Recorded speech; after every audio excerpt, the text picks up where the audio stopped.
Let's now take a look at the relevant costs. So we say relevant costs are future cash flows arising as a direct consequence of a decision. And relevant costs have to be future costs. They are cash flows and they are incremental in nature. So when you talk about the relevant costs that are future incremental costs, we basically say the decision has to really be about the future, and we cannot really be talking about past, of which we refer to as past or sunk cost. If the costs have already been incurred, we cannot really have much control over that. And relevant cost, again, we are saying these are the costs that should involve movement of cash. So items such as depreciation, notional interest, or inputted costs cannot really be accounted for as relevant costs. The other thing that is important, which we have to talk about, is what we call an opportunity cost. So an opportunity cost is normally defined as the benefit or contribution foregone for opting for one option over the other. So we can actually make an example where we are to have two options or two projects of which we can definitely invest on and incur some costs. So if project number one would be selected on the basis of higher inflows versus project number two, which might have lesser compared to project one, we are saying because we did not take both projects, then there is something that we missed, which we call an opportunity. We end up having to incur or have costs, of which would definitely be mentioned more in terms of contribution. So the contribution that was to be made out of project number two would definitely be foregone, and that gets to become a cost into what we have as the project number one. So an opportunity cost in a nutshell is just contribution foregone for opting for one project over the other, or the benefit foregone, and hence we are saying that gets to be the cost in our business. So now the question is, which costs are relevant? So we can tell that the variable costs are relevant for decision making, but fixed costs are not generally. But the stepped fixed costs or the incremental fixed costs, if they are future based, they get to be relevant for our decision making. So that might be a situation where you find that you are to engage into a new project, and then what you have to do is to hire more space. That space or the rent that we are to incur in regard to that space would definitely be relevant for our decision making. And the past costs are not relevant because they are sunk, they have already been incurred, and hence they cannot be accounted for as relevant. The book values, such as the depreciation or accumulated amounts, they are not relevant because those do not involve movement of cash. Committed costs could definitely be where we signed contracts, so that basically says we don't have much control over that, on whether to opt out of that particular setting, and hence they are also irrelevant for decision making. And the common cost, we might refer to as the fixed cost, you find that they too would definitely be irrelevant for our decision making. So as we talk more about the sunk cost, we are saying, or the past cost rather, these are the cost or money which has already been incurred and it cannot really be recovered, and hence we say it is irrelevant. The fixed cost in total, especially if they do not have that incremental element, they too would definitely be irrelevant. Historical costs are definitely irrelevant, as well as notional or imputed costs. These are sometimes just hypothetical costs which management accountants would normally utilize or come up with, and they do not actually involve movement of cash. Let's now talk about the relevant costs of materials. So there are questions that we can definitely ask for us to be in a good part. So we're saying here, the materials that we have, are they already in stock? If the answer is no, then the relevant cost gets to be the purchase cost of such materials. But if the materials, or the answer to the first question is that materials are in stock, the answer is yes. The other question gets to be, are materials regularly used? If the answer is yes, then the relevant cost gets to be the replacement cost of that stock or materials. But if we do have materials that are in stock, and then these materials are not regularly in use, the other question would be, do these materials have a scrap value? If the answer is yes, then the relevant cost gets to be the scrap value, the loss of scrap value or opportunity cost of these materials. And then we come back again and ask the question to say we do have materials in stock, and these materials we do not use this regularly in our business, and these materials also do not have a scrap value. The other question would be, can we put them in an alternative use?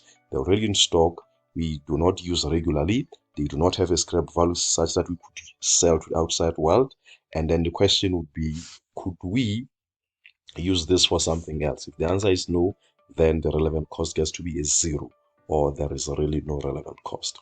But if this material which we have, which we can tell that they are in stock, they are not used regularly, and then they do not have a scrap value, they could probably be employed somewhere else where we could have an alternative use, then the relevant cost gets to be the loss of savings if used in an alternative cost. And if the materials have an alternative use and a scrap value, the relevant cost will then be the higher of the two. Let's now talk about the relevant costs of labor and overheads. So for employees or labor, we are saying if staff are being paid on a time basis and they have idle time, that means they're not doing anything at present moment, and therefore if you have a job that you want to employ them on, then there will be no relevant cost because they are already been paid.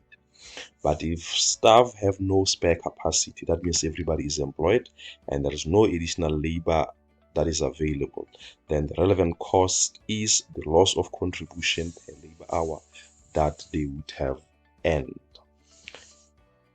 The other part is if staff have no spare capacity and additional staff are employed, the relevant cost is the cost of that new staff. And as for the relevant cost of overheads, we are saying variable overheads generally are known as incremental cost, because with variable cost, if we can recall, you produce then you spend, so they definitely do vary with activity level. And the fixed overheads generally, they are considered to be irrelevant for decision making, but the incremental fixed costs, which are sometimes referred to as stepped fixed costs, those ones are definitely relevant for decision making. So the question would be, how do we tackle questions on relevant costing? So the first step for us is to decide on the basis of decision. For example, are we dealing with revenues or costs? And we also have to identify alternatives. We have to notice that typically examiners consider a third alternative, particularly within the opportunity cost issues. And then we have to decide which costs are relevant. And to do this, we just have to ignore the past costs. We also have to ignore fixed costs in general, but we need to be careful of the incremental fixed costs. So we did actually issue out some examples of which people dealt with earlier. And let's take a look one by one and see which ones are relevant as per this example one that we have over here. So with example one, the question is identify which of the following costs are relevant or non-relevant. The salary to be paid to a market researcher who will oversee the development of a new product. This is the new post to be created especially for the new product, but the 12,000 salary will be fixed cost. Is this relevant to the decision to proceed with the development of the product? Generally, people could look at this and say this is a fixed cost and hence it's not relevant for decision making. But we have to be aware that we actually have a future incremental cost here, because this is a salary that we are yet to pay. It is to be paid to somebody who will definitely oversee a development. And this is that example which we can talk about when we talk about a directly attributable fixed cost or an incremental fixed cost. So the whole 12,000 becomes a relevant cost. Question B says the 2,500 additional monthly running costs of a new machine to be purchased to manufacture an established product. Since the new machine will save on labor time, the fixed overheads to be absorbed by the product will reduce by $100 per month. Are these relevant costs to the decision to purchase the new machine? So we need to be aware that the 2,500 additional running costs are relevant to the decision to purchase the new machine, but the saving in the overhead absorption is not relevant, since we are not told that the total overhead expenditure will definitely be altered. So the saving in labor cost will be relevant, but we assume that this has been accounted for in determining the additional monthly running cost, and hence the only amount that we can definitely say is relevant for our decision making here would be the 2,500 that we have for additional running costs for the new machine.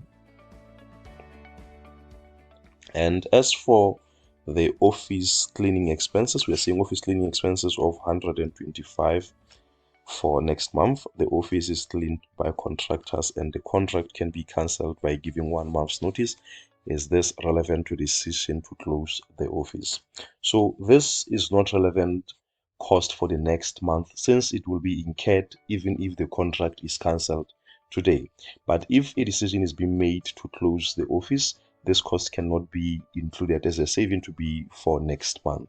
However, we have to be aware that it will be saved in the months after that, so it will become relevant cost saving from month 2 onwards. But currently, it will definitely not be accounted for as a relevant cost. The last one says expenses of 75 paid to marketing manager. This was to reimburse the manager for the cost of traveling to meet a new client with whom the company is currently negotiating a major contract. So the question is this relevant to decisions of negotiations? So we are saying this is not a relevant cost of decision to continue the contract. Why? Because the 75 is sunk. It's already paid to the marketing manager and cannot be recovered even if the company does not proceed, or it does proceed with the negotiations. So this is just that in regard to example 1. Okay, so let's delve more into the opportunity costs. Like we said earlier, we agree that the opportunity costs, these are just costs incurred, not really incurred, but it's a benefit or contribution foregone for opting for one option over the other. And so we do have 2 examples of which we can take a look at as we deal with this opportunity cost. So let's make an example with A, where we're saying a company has some obsolete materials in inventory which it is considering using for a special contract. If the material is not used on the contract, it can either be sold back to the supplier for $2 per ton, or it can be used on another contract in place of a different material which could usually cost 2.2 per ton if we are to buy from the outside. So here we are saying the opportunity cost of using the material on the special contract is $2.2 per ton. This is the value of the next best alternative use for the material, or the benefit foregone by not using it for the other contract. Of course, this gets to be if we are to definitely sell this to the outside world. We had 2 options: 1, to either sell, or 2, to utilize in place of another material which might really cost us 2.2 per ton. So the opportunity cost gets to be the next best alternative, which would be that benefit of 2.2 per ton in this regard. B says Chris is deciding whether or not to take a skiing holiday this year. The travel agent is quoting an all-inclusive holiday cost of $675 for a week.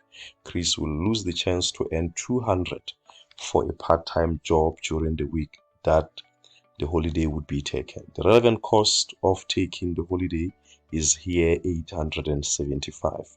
This is made up of the out-of-pocket cost of $675 because Chris will have to spend that.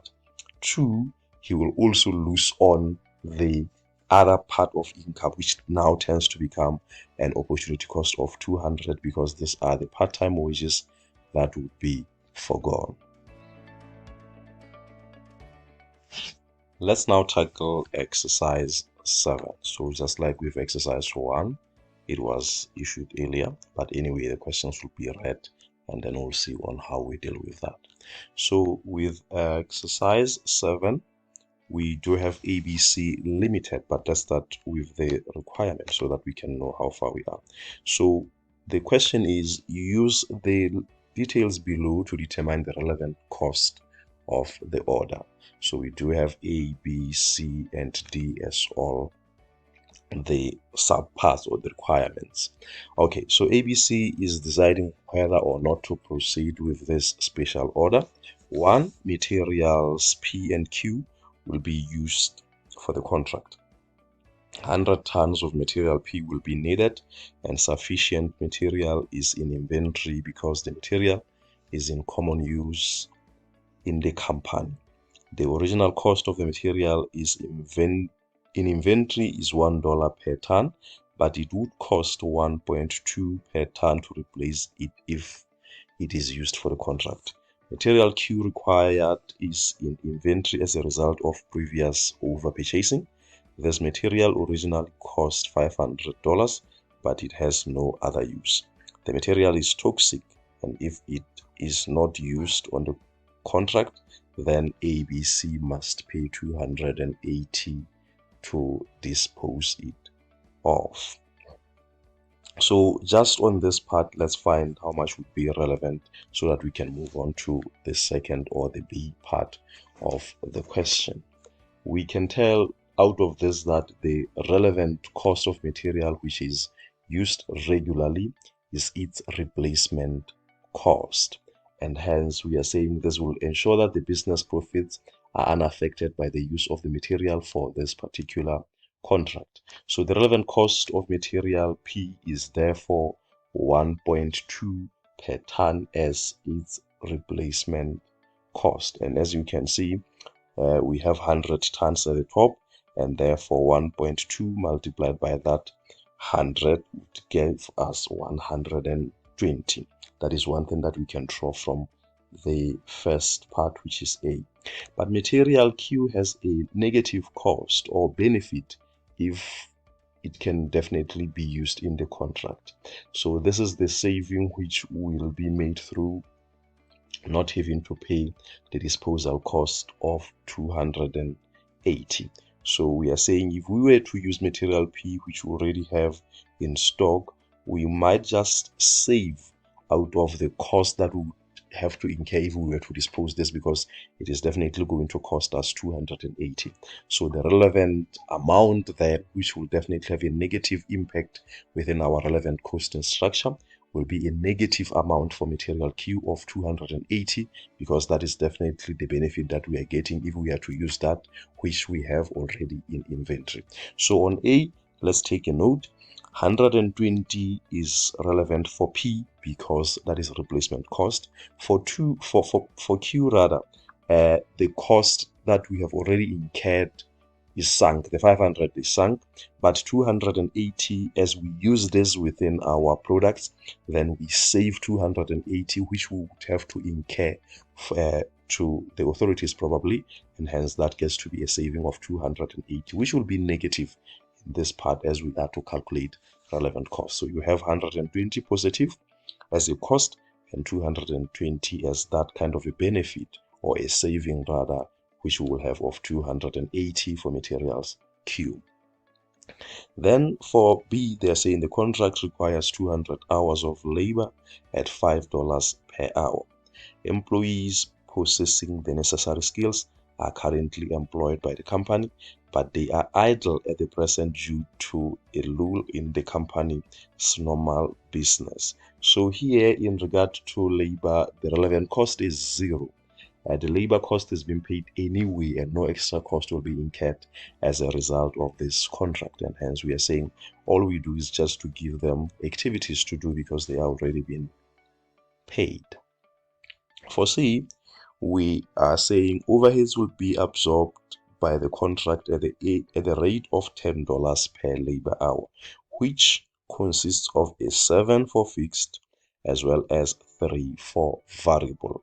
What we mean by this is that $10 per hour, the number of hours on B, we calculated as 200. So the fixed overheads would not be relevant in this regard as they do not actually amount to an incremental amount.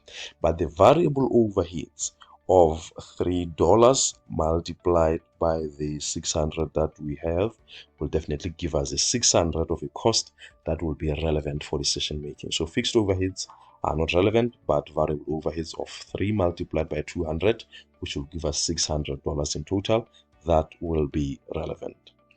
D says the contract will require the use of a storage unit for 3 months. ABC is committed to rent the unit for 1 year at a rental of $50 per month, so that is a committed cost. The unit is not in use at present. A neighboring business has recently approached ABC offering to rent the unit from them for $70 per month. So here the rental cost of $50 per month is not relevant because it will not be affected by the contract as it's a committed cost. But the relevant cost is this opportunity forgone or a benefit forgone because we are already tied within a contract that we have. So as you can see, for the next coming 3 months, we will not, but we had an opportunity, so we will not be receiving $70 per month because we are tied in a contract even though the room is not in use at the present moment. So the relevant cost here will become an opportunity cost of 70 multiplied by 3, which gives us 210. So let's recap this in terms of numbers. We are saying in D, we have 210 as we just explained earlier. In part C, we did agree we will have just 600, which is 3 multiplied by 200. In B, we have nothing as a relevant cost for labor. But in A, we have 120, which is positive, and a negative 280 because we are saving by using the already existing in inventories materials queue. That is where we are, and that concludes our lesson for relevant costing. See you again next time.